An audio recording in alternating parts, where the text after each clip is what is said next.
안녕하세요. 매일 새로운 사연을 전하는 읽어주는 사연 라디오입니다. 구독과 좋아요, 많은 공유 부탁드립니다. 오늘의 사연 시작하겠습니다. 안녕하세요. 느지막이 이혼하고 자유를 즐기는 50대 후반의 여성입니다. 뭣도 모르던 시절에 친정 식구들도 그다지 내 편이 아닌 것 같았고, 그런 와중에 남편을 만나 결혼했었어요.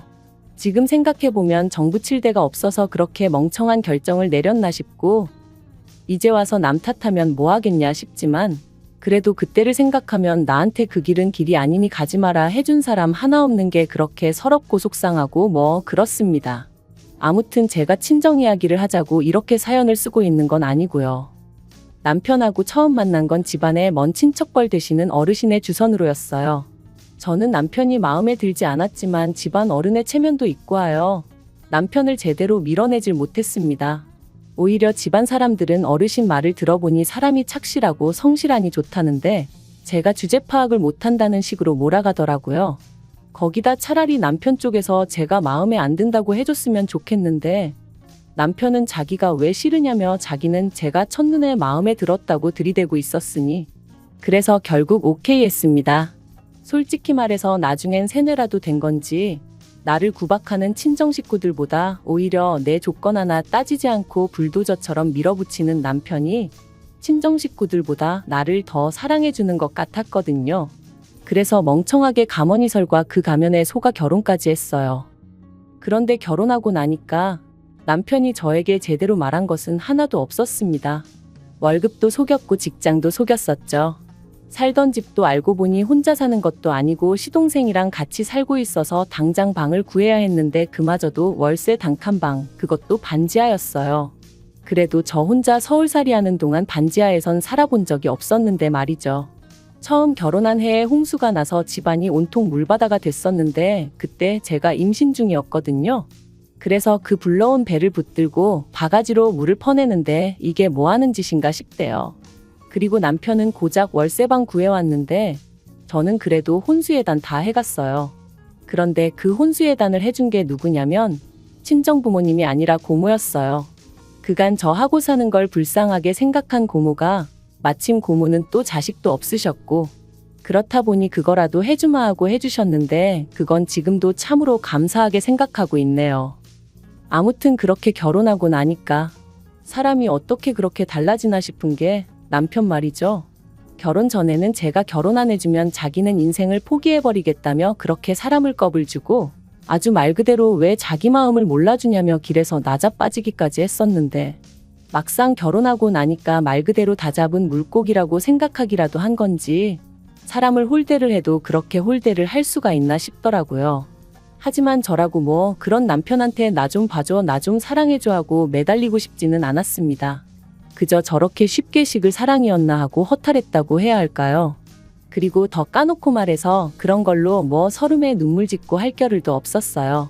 첫째 돌 무렵에 제 뱃속에는 이미 둘째가 있었고 남편 월급은 계속해서 제자리였으니 먹고 살고 애 키우고 그것만으로도 얼마나 빠듯했는지 몰라요. 하지만 그런 것보다 저를 더 힘들게 한 건 바로 다름 아닌 어머님이었습니다. 남편과 제가 결혼을 한 이후로 당신 집은 시골에 있는데 그럼에도 불구하고 어찌나 뻔질나게 저희 집을 드나들기 시작하시던지 그리고 오셔서 막말로 곱게 차려드리는 밥이나 드시고 잠이나 주무시고 가셨으면 저도 이렇게까지 응어리가 쌓이진 않았겠죠. 하지만 걸핏하면 하시는 말씀이 너 같은 며느리를 보게 될 줄은 상상도 못했다. 네가 우리 집에 시집 올 때 해온 게 뭐가 있냐. 그래서 결국 결혼한 지 3년차 되던 무렵에 제가 왜 해온 게 없냐고 따지고 들었더니 이까짓 걸 해왔다고 들이대냐면서 남편이 다른 여자랑 결혼했으면 이거 2배 3배는 받았을 거랍니다. 그렇다고 저희 남편 조건이 얼마나 대단했냐 하면 그것도 결코 아니었어요. 당시 작은 건설사에 다니고 있던 평범한 사람이었습니다. 시댁에 재산 같은 것도 없었고요. 그러다 결혼한 지 15년 차쯤 되던 해 아버님이 병으로 쓰러지셨는데 이때 결국 기어이 합가 이야기가 나왔습니다. 그리고 저는 당연히 못한다고 했어요. 가뜩이나 이전부터 어머님이 걸핏하면 저희 집에 드나드셔가지고 졸지에 시동생하고 신우까지 저희 집을 뻔질나게 드나들고 있었고 그럴 때마다 사람이 치사스러워 보여서 말은 안 했지만 10번에 8번은 빈손으로 오기가 일쑤였습니다. 그나마도 어쩌다 뭐 하나 사오면 저는 고사하고 저희 애들 둘, 그 어린애들이 빤히 보고 있는데 자기들끼리만 먹어치우기 바빴고요. 그래도 저 바보멍청이 마냥 아무 말도 못했습니다. 남편이 자기 동생들이 어머님 안쓰러워서 사오는 걸 뭘 탐을 내느냐고 오히려 저를 속 좁고 못난 여편네로 몰아가기 일쑤여서 그냥 말을 안 했었죠. 그런데 아예 합가를 하자니 그랬다간 저는 물론이고 저희 애들 천덕꾸러기 신세될 게 뻔해서 합가는 죽어도 못한다고 버텼습니다. 그랬더니 저더러 그러면 자기가 장남인데 부모를 등지라는 거냐면서 저 때문에 자기가 후레자식이 된다나 어쩐다나. 그리고 이때 중학교 다니던 딸 둘이서 지 아빠한테 엄마 좀 그만 못살게 굴라면서 아주 목에 핏대를 세우더라고요. 최악이라면서 자기들은 할머니 할아버지랑 같이 살기 싫다고 엄마 고생시키지 말라고 말이죠. 그러자 아빠라는 인간이 딸들더러 정신 나갔다며 니들이 누구 덕분에 이만큼 누리고 사는지 아느냐고 그딴 소리나 짓거릴 거면 학교 때려치고 나가서 돈이나 벌라고 그러는데 불현듯 제 어린 시절이 생각나면서 남편이 순간 남편으로 안 보이고 짐승 같더라고요. 그래서 제가 남편한테 이혼하자고 그랬어요. 그러니까 남편이 저더러 미쳤네 어쨌네 하면서 악을 쓰대요. 시아버지가 쓰러지셨는데 이혼하자는 여편네가 어딨냐면서. 그런데 그런 와중에 아버님 상태가 급속도로 나빠지면서 이혼 얘기도 유야무야 되어버렸죠. 솔직히 말하면 제가 애들 데리고 나가서 살만한 경제적 능력이 없다 보니 남편한테 이혼하자고 더 밀어붙이지 못한 것도 있네요. 이후로 얼마 지나지 않아 아버님은 돌아가셨고 그때부터 상황은 더 안 좋아졌습니다. 혼자 되신 어머님께서 원래도 앓는 소리 죽는 소리가 보통이 아니셨는데 날이 갈수록 그 정도가 정말 심해지셨거든요. 당신 아는 사람의 아는 사람이 혼자 살았는데 화장실 가다 넘어져서 그러고 이틀 만에 발견이 됐다더라. 또 누구누구는 밥 먹다 그게 기도에 걸려서 그대로 저 세상 갔다더라. 그리고 그런 이야기가 나올 때마다 남편은 언제부터 자기가 그렇게 애끓는 효자였다고 속상해 죽으려고 하대요. 아닌 게 아니라 합가 얘기도 나왔고요. 물론 그럴 때마다 저는 저대로 못 들은 척 하기도 하고 남편하고 막말로 박터지게 싸워가며 안 된다고 하기도 하고. 그런데 그렇게 몇 달쯤 지났을 무렵 남편이 가벼운 수술을 받게 되었습니다. 원래부터 디스크가 좀 있었는데 더는 못 견디겠다고 해서 비교적 젊은 나이였는데 수술을 받게 된 거였죠. 그리고 이때 남편이 저더러 자기 수술 받는 거 시댁에는 알리지 말라는 거예요. 가뜩이나 어머님께서 이래저래 힘들어 하시는데 걱정 끼치기 싫다면서. 제 입장에서도 남편 아프다는 소리가 어머님 귀에 들어가면 보나마나 무슨 일이냐 하며 짐 싸들고 저희 집에 오실 게 뻔할 뻔짜였기에 남편의 그 말이 어찌나 반갑던지 알겠다 하고 안 알렸어요.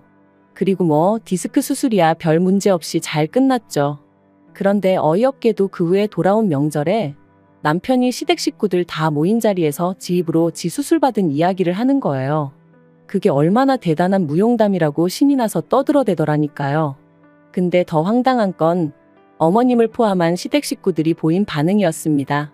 어떻게 장남이 자기 형이 자기 오빠가 그 큰 수술을 받는데 안 알릴 수가 있냐면서 무슨 꿍꿍이었냐?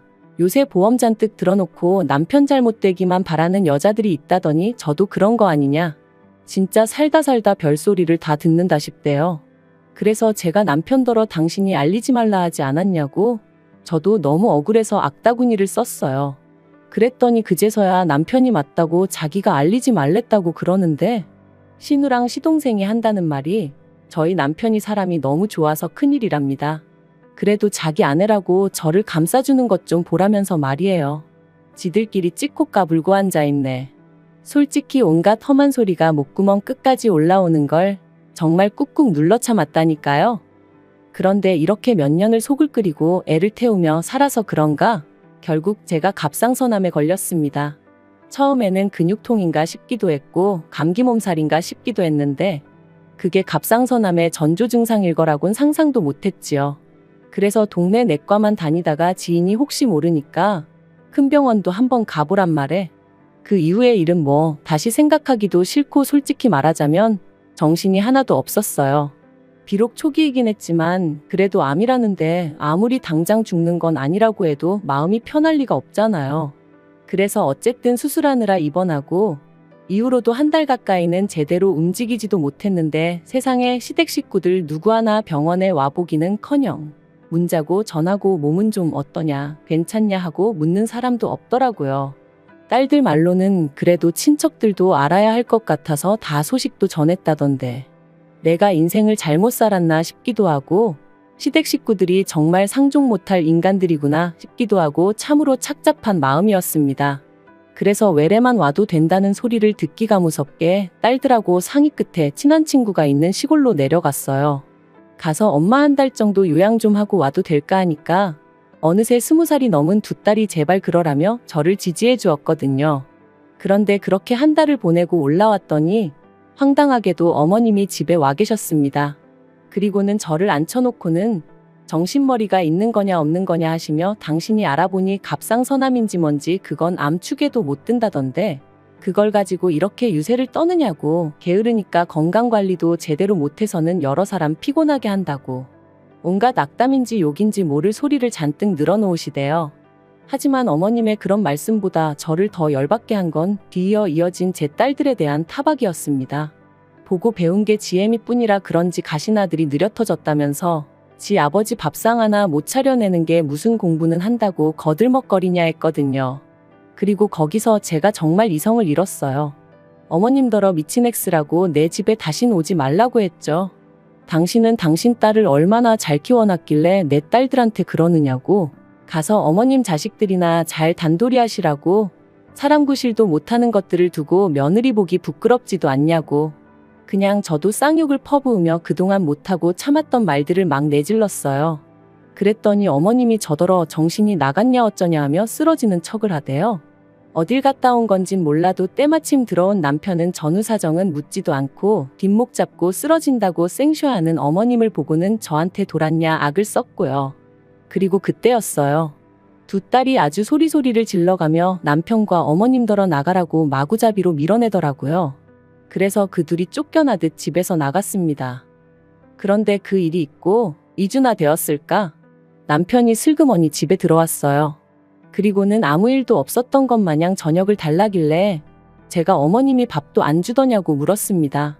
그리고는 앞으로 어머님은 물론이고 네 동생들하고도 나는 상종도 안 하고 살 거니까 그 꼴 보고 살 자신 없으면 이혼하자 했더니 알겠다고 하대요. 대신 자기가 그쪽에다가 뭘 해주던 그건 간섭하지 말라길래 그따위로 조건 걸 거면 필요 없다고 그냥 이혼하자고 강하게 밀어붙였어요. 그랬더니 남편도 이제 이러나 저러나 씨가 안 먹히겠구나 싶었는지 깨갱하더라고요. 그래서 또 한 번 이혼의 위기를 넘기고 그렇게 살았는데 결국 일이 벌어졌네요. 이후로 어머님은 물론이고 시댁인간들과 연 끊고 산 세월이 3년이었어요. 그리고 그런 와중에 딱 한 번 동서한테 연락을 받은 적이 있는데 전화해서 냅다 울고 짜고 하더니 어머님 때문에 괴로워서 못 살겠다면서 반은 하소연 반은 제 원망을 하대요. 제가 윗사람으로서 도리를 안 해주니 자기만 2배 3배로 힘들다 그런 거였죠. 그래서 그런 얘기할 거면 나한테 이러지 말고 시동생을 잡으라니까 시도 안 먹히네 어쩌네 하길래 난 모르는 일이니 알아서 하라고 딱 끊었거든요. 그랬더니 나중에 남편이 지나가는 말처럼 말하길 동서하고 어머님 사이도 완전히 틀어졌다고 그래서 신우네 집으로 모셨다는 거예요. 그래서 제가 안 궁금하니까 소식도 전하지 말라고 했는데 신우네 집으로 가고 얼마 안 가서 어머님이 교통사고로 돌아가셨다대요. 그런데 그 소식을 듣고 솔직히 아무 생각도 느낌도 안 들었어요. 안타까움이야 당연히 없었지만 잘됐다 이런 것도 아니었달까요. 그리고 남편에게 장례식에 나는 안 갈 거니 혼자 가라 했어요. 그랬더니 남편이 저더러 미쳤냐고 아주 불같이 화를 내대요. 자기 어머니가 도대체 저한테 뭘 그렇게 잘못했다고 이렇게까지 모질게 구냐면서 저 때문에 자기 어머니가 말년에 얼마나 고생을 많이 하셨는지 아냐면서 저같이 모질고 독한 여자는 처음 본다나요. 그래서 제가 남편더러 그래 나 모질고 독한 엑스라고 이게 다 니네 엄마 때문 아니냐고 받아쳤습니다. 안 하겠다는 결혼 그렇게 물고 늘어지면서 하자들더니 네가 이제껏 나한테 해준 게 뭐가 있냐고 당신이나 당신 식구들한테 내가 동등한 가족인 적이 있기나 했냐. 내가 바보 천치 마냥 못 모르고 당하고 산 세월을 생각하면 니들 얼굴에 침을 10번을 뱉어도 부족하다 했습니다. 그리고는 장례식 같은 소리 한다고 나는 니네 엄마가 죽어서 구천을 떠돈다고 해도 하나 불쌍하단 생각도 안 드니 그런 줄 알라 했어요. 그랬더니 남편이란 작자가 지 버릇 개 못 준다고 또 가방 챙겨서 집을 나가대요. 지가 나가면 누가 무서워서 벌벌 떨 줄 아나. 더 웃긴 건 그리고 나서 또 일주일도 안 돼서 들어왔어요. 그리고는 한다는 말이 곰곰이 생각해봤는데 이혼하자입니다. 저 같은 여자한테 질려서 못 살겠대요. 그래서 저도 좋다고 했어요. 막말로 자식들 다 키워놨는데 내가 뭐가 무서워서 지랑 이혼을 못하나 싶은 게. 그리고 어머님하고 연 끊고 사는 동안 저도 지인이 운영하는 어원에서 일하고 공인중개사도 땄거든요. 그러고 나니까 막말로 남편이란 작자 없어도 먹고 사는데 아무 지장 없겠더라고요. 그래서 이혼하자 소리에 쌍수 들고 환영이라고 내일 당장 이혼 서류 내러 가자 했더니 놀래가지고 말을 못하대요. 저더러 몇 번이나 진심이냐? 나 농담하는 거 아니다 하는데 그 꼬락서니가 어찌나 추접스럽던지. 그래서 결국 이혼했어요. 뭐 자식들도 다 크고 그렇다 보니 양육권이며 뭐며 사람 곤란하게 하는 문제도 없었고 재산이랄 거 얼마 있지도 않았지만 딸들이 지 아빠한테 저 대신 아주 악다구니를 써준 덕분에 아파트는 제가 받았어요. 딸들이 지 아빠한테 자기들 시집갈 때 혼주석에 앉고 싶으면 집은 엄마 주라고 법대로 한다 그러면 무조건 엄마 편에서 얘기할 거라고. 그러니까 남편도 뭐 어쩔 도리가 없었던 모양이에요. 그리고 딸들이 그러더라고요. 자기들이 취업하고 나면 얼마씩이라도 엄마 생활비 보태주고 할 거니까 너무 걱정하지 말라면서 천군만마를 얻은 기분이란 게 이런 건가 싶대요. 이야기를 어떻게 마무리해야 하나 싶은데 저는 지금 이혼한 지 반년이 좀 넘었고 그 어느 때보다 즐겁고 행복한 날들을 보내고 있습니다. 그리고 남편은 이혼을 했는데도 계속해서 내가 지 뭐라도 된다고 생각하나 연락을 해와요. 대꾸를 안 하니까 꽃사진을 보내질 않나? 하늘 사진을 보내질 않나? 얼마 전엔 옛날 옛적 고리짝 시절에 찍은 결혼사진을 찍어 보냈더라니까요. 그래서 제가 그 사진 다 찢어서 불질러 버리라고 그랬어요. 그때만 생각하면 치가 떨리고 욕이 나온다고요. 그랬더니 자기가 반성을 많이 했네 어쩌네 하는데 반성을 했으면 내 청춘이 돌아오냐 했습니다. 그러니까 지도 더는 뭐 할 말이 있겠어요? 아무튼 연락 좀 하지 말라고 재수없다 그랬죠. 그리고 그럴 때마다 딸들은 딸들대로 제 편에 서서 지 아빠한테 정신 차리고 앞으로 어떻게 살지나 고민하라고 딱 쏘아 붙여줍니다. 그래도 제가 자식 농사는 그럴듯하게 지었다 싶어요. 아무튼 저는 너무 늦게 이혼한 게 참으로 후회가 됩니다. 조금 더 일찍 용기를 냈다면 지금 이 행복을 하다못해 몇 년은 더 누릴 수 있었을 테니까요. 그래서 저처럼 참고 사는 사람이 있다면 이 이야기를 꼭 들려주고 싶어요. 행복은 스스로 만들어가는 거라는 걸 누군가 바뀌길 기대할 바엔 내가 먼저 움직이는 편이 훨씬 유리하다는 사실을 말이죠. 긴 이야기 들어주셔서 감사합니다. 오늘의 사연은 여기까지입니다. 구독과 좋아요, 알람 설정해주시면 앞으로 더 좋은 사연으로 찾아오겠습니다. 감사합니다. 감사합니다. 감사합니다. 안녕하세요. 매일 새로운 사연을 전하는 읽어주는 사연 라디오입니다. 구독과 좋아요, 많은 공유 부탁드립니다. 오늘의 사연 시작하겠습니다. 안녕하세요.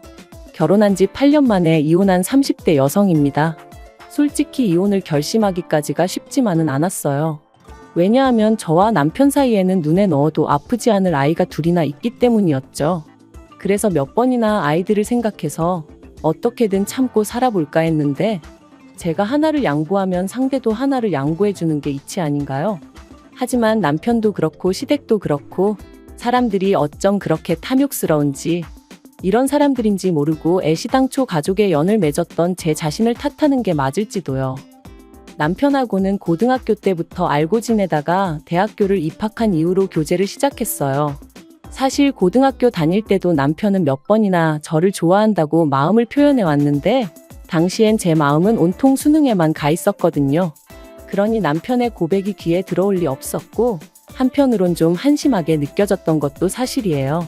그런데 대학에 입학하고 나서도 한결같이 저를 좋아한다고 하니까 저도 결국엔 조금씩 마음의 문을 열게 되었고 그렇게 연애를 시작했습니다. 저희가 사귄다고 했을 때 주변의 반응은 뭐 젊은 애들이니까 한참 타오를 때니까라며 몇 년이나 가겠나 이런 분위기였던 것 같아요. 실제로 남편은 군대에 가야 했고 전 유학을 계획 중이었으니 저 스스로도 길어야 3, 4년이나 사귀게 되지 않을까 생각했던 게 사실이고요. 하지만 예상과 달리 저희의 사이는 시간이 갈수록 더더욱 견고해져 갔고 그렇게 자그만치 10년을 만나게 되었습니다. 오래 사귄 커플들을 보면 헤어졌다 만났다 하는 일도 많던데 저희는 그런 것도 없었어요. 그래서 언젠가부턴 주변 사람들도 저희 둘이 결혼하는 건 너무나 당연한 일이라고 생각하는 눈치였고 저 또한 결혼을 하게 된다면 남편과 하는 게 맞다고 생각하게 되었죠. 그런데 그 무렵 일이 터졌습니다. 사실 남편은 대학을 졸업한 이후로 줄곧 아버님과 같이 사업을 하고 있었어요. 아니 정확히 말하자면 아버님이 운영하시는 사업을 나중에 남편이 물려받는 조건으로 아버님 밑에서 일을 배우고 있었죠. 남편은 그냥 다른 사람들처럼 회사에 들어가 직장 생활을 하고 싶다 했었지만 아버님이 남주기 너무 아까운 사업이라 그렇다며 하루는 남편을 어르고 달래기도 하셨다가 또 다른 하루는 윽박지르기도 하셨다가 한마디로 싫다는 남편을 어거지로 끌고 가셨던 거나 다름이 없었어요. 그런데 그렇게 아버님 사업에 남편이 같이 하기 시작하고 얼마 되지 않아서부터 일이 잘 안 풀린다 어쩐다 하는 소리가 들려오더니 급기야 저희가 본격적으로 양쪽 집안에 인사드리고 결혼 허락을 받기 시작한 무렵에는 폐업 이야기가 오갈 만큼 상황이 악화되어 있더라고요. 상황이 이렇다 보니 저는 남편에게 아버님 회사에서 나와 지금이라도 다른 회사를 알아보라고 조언했습니다. 하지만 남편은 자기까지 포기해버리면 아버님이 쓰러지실지도 모른다며 쉽게 결정을 내리지 못하더군요. 그리고 이런 모습을 저와 함께 옆에서 지켜보시던 친정부모님은 우유부단한 남편이 마음에 들지 않는다며 저에게 이 결혼을 꼭 해야 하겠냐 하셨습니다. 헤어지란 소리는 아니지만 그래도 일단은 상황을 지켜보자면서 말이죠. 제가 참으로 어리석었던 게 친정부모님은 사실 저를 생각해서 하신 말씀이셨고 이 세상에 저희 친정부모님보다 저를 더 생각해 줄 사람이 누가 있겠어요. 그런데 그때는 그런 건 생각도 못하고 그저 제가 남편과 얼마나 오랜 세월을 함께 했는지 뻔히 아시는 분들이 그렇게 말씀하신다는 그 사실 하나만 서운하게 느껴져서는 어찌나 친정부모님이 매정하고 독하게만 보이던지요. 뿐만 아니라 목이라도 났던 건지 이런 시기일수록 제가 남편 곁에서 힘이 돼줘야겠다 싶대요. 그래서 제가 남편과의 결혼을 허락해달라고 단식투쟁까지 시작했답니다. 돌이켜 생각해보면 정말 한심하기 짝이 없었어요. 그래서 결국 친정에서 1억 8천 주고 아파트 한 채를 해주셨습니다. 혼수는 전부 제가 모아뒀던 돈으로 해결했고요. 그나마 이것도 받았다고 표현해야 하나 싶은데 결혼식은 양쪽 집안에서 반반씩 부담해 주셨으니 시댁에서 아예 아무것도 안 해주신 건 아니네요. 다만 친정부모님은 축의금은 저희 살림살이 사는데 보태라고 주셨고 시댁에선 남편 앞으로 들어온 축의금까지 싹 다 가져가셨어요. 그래도 이마저도 상황이 상황인 만큼 이해하려고 했습니다. 민망해하는 남편에게 별말하지 않았고 결혼 생활 내내 시부모님 앞에서 그때 그러셨잖아요. 하고 말 한마디 해본 적 없어요. 이제 와서 말이지만 저는 저 나름대로 100점짜리 며느리는 아니어도 어머님 아버님이 며느리 잘못 들였다고 타박하실 정도로 못난 며느리는 아니었다고 생각해요. 그런데 사람 마음이라는 게 다 저와 같을 순 없다더니 그래서 그런 건지 시작은 제가 첫째를 낳으면서였어요. 저는 임신 사실을 확인했을 때부터 아들이니 딸이니 그런 건 신경 쓰지 않았습니다. 그저 말 그대로 건강한 아이만 나와줬으면 했죠. 하지만 6개월이 넘어가면서 제가 묻지도 않았는데 의사 선생님께서 분홍색 옷을 준비하시면 되겠네요 라고 아이 성별에 대해 언지를 해주셨고 저는 이 소식을 친정과 시댁 양가 모두에 알렸습니다. 그런데 양가의 반응이 정말 판이하게 달랐어요. 친정부모님은 얼마나 귀엽겠냐 뭐 그런 이야기를 하셨다면 시댁에서는 그래도 첫째는 아들이 나오는 게 좋다면서 저더러 노력을 해보라고 하셨는데 황당하더라고요. 아기 성별이 언제부터 엄마가 노력하면 달라지는 거였나 싶은 게 그리고 역시나 의사 선생님 말씀대로 저는 딸아이를 낳았습니다. 그리고 그때부터 시부모님은 노골적으로 싫은 티를 내기 시작하셨어요. 20시간의 난상 끝에 제왕절개로 아이를 낳은 제가 산후조리원에서 돌아오기가 무섭게 둘째는 언제 가질 거냐면서 사람을 힘들게 하셨거든요.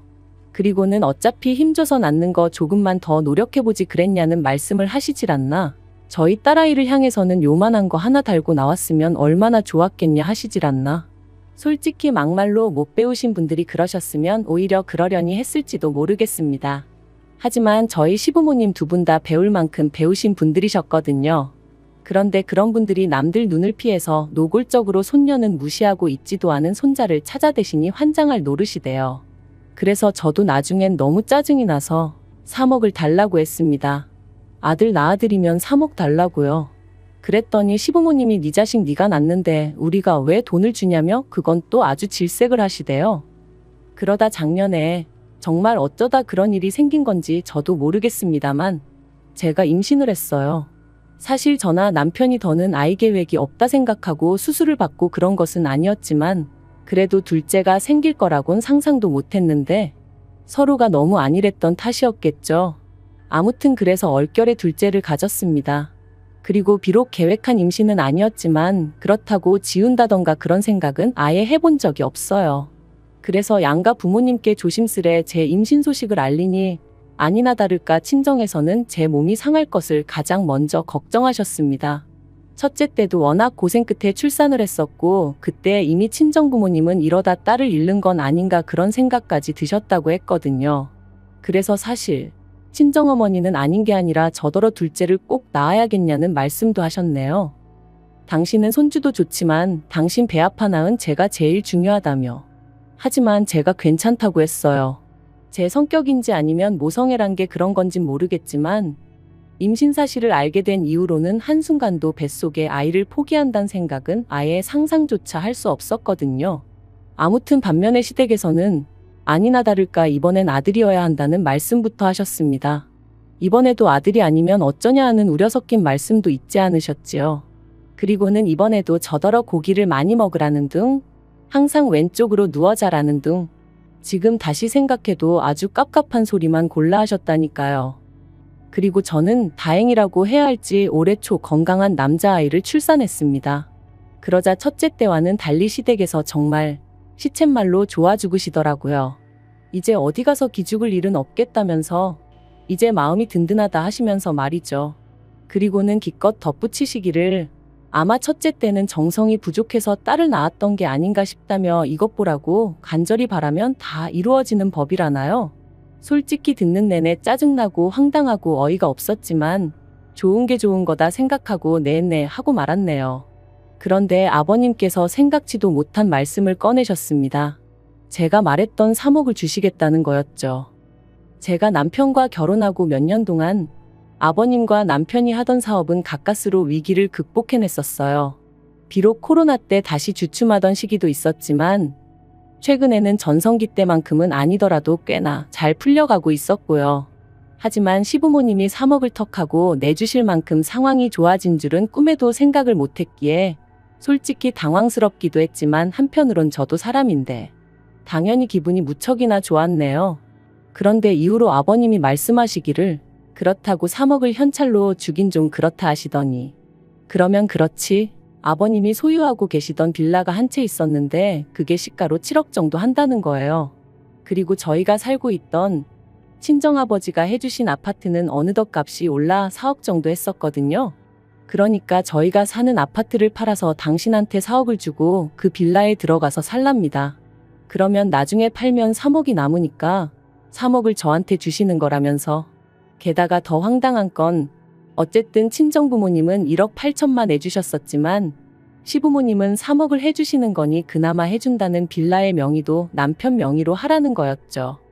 저는 남편에게도 시부모님에게도 납득이 되지 않는다고 그러니 그냥 그 돈은 안 받겠다 했습니다. 그랬더니 이제 남편이 난리가 났어요. 시부모님이 크게 마음 써주시는 건데 그걸 그런 식으로 거절하느냐고 제가 계산을 이상하게 한다면서 말이죠. 그리고는 덧붙이기를 공동명의가 뭐가 그렇게 중요하냐면서 자기랑 저랑 세월이 얼만데 그까진 명의가 뭐가 중요하냐고 앉은 자리에서 3억을 그냥 날릴 셈이냐 뭐 그러더라고요. 하지만 제 입장에선 솔직히 아버님은 7억이라지만 집이라는 게 원래 엉덩이 밑에 깔고 앉아 있는다고 돈 되는 게 아니잖아요. 그것도 누가 사줘야 돈인 거고 그리고 7억도 뭐 누가 정말 7억을 줘야 주는 거지. 반면에 아파트는 그래도 빌라보단 거래도 투명하고 시세 파악하기도 유리했으니 아무튼 여러모로 따져봐도 제가 굳이 제 아파트를 팔아 그 돈을 시부모님한테 들여가면서까지 시부모님 소유의 빌라로 들어갈 필요는 없겠다 싶었죠.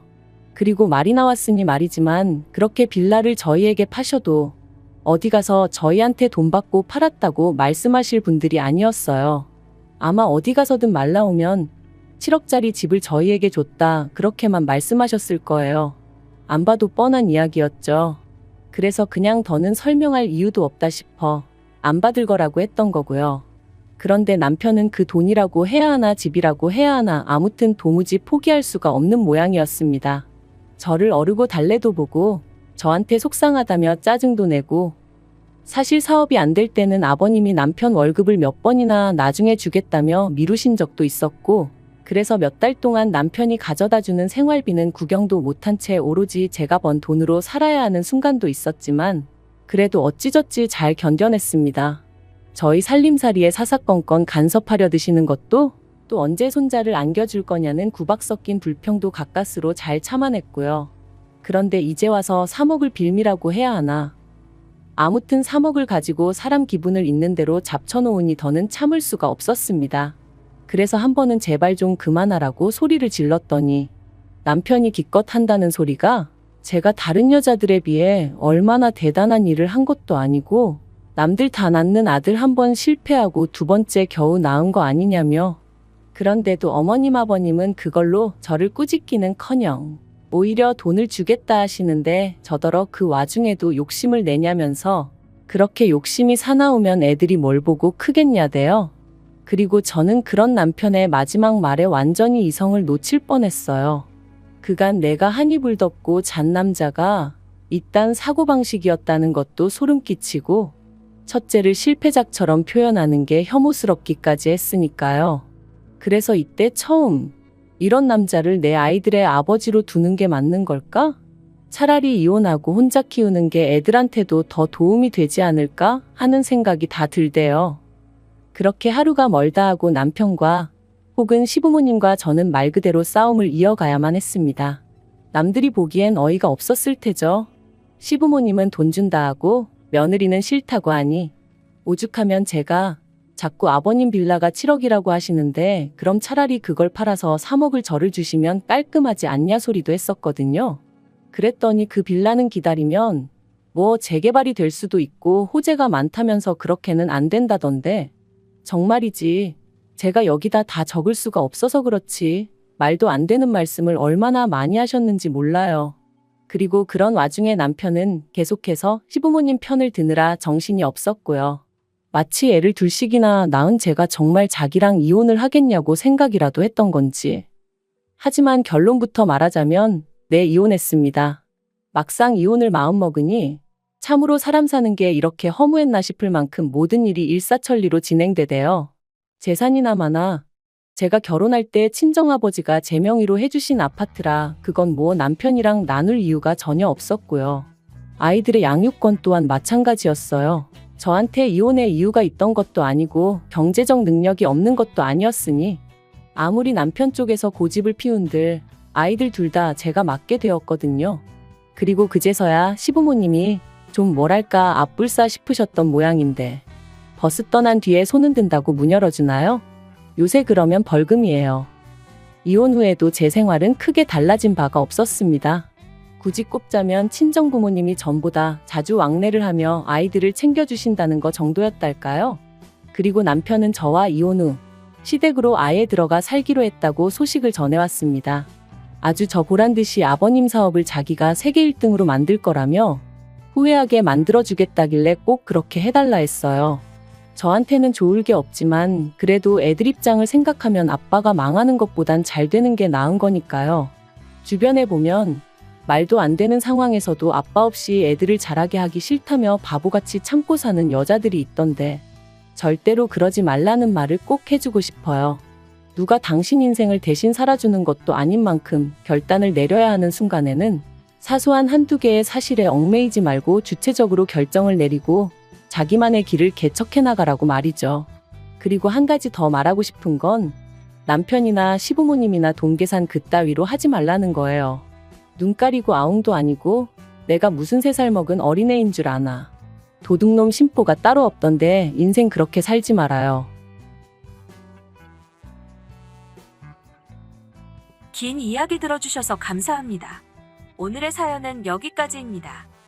구독과 좋아요, 알람 설정해주시면 앞으로 더 좋은 사연으로 찾아오겠습니다. 감사합니다. 감사합니다. 감사합니다.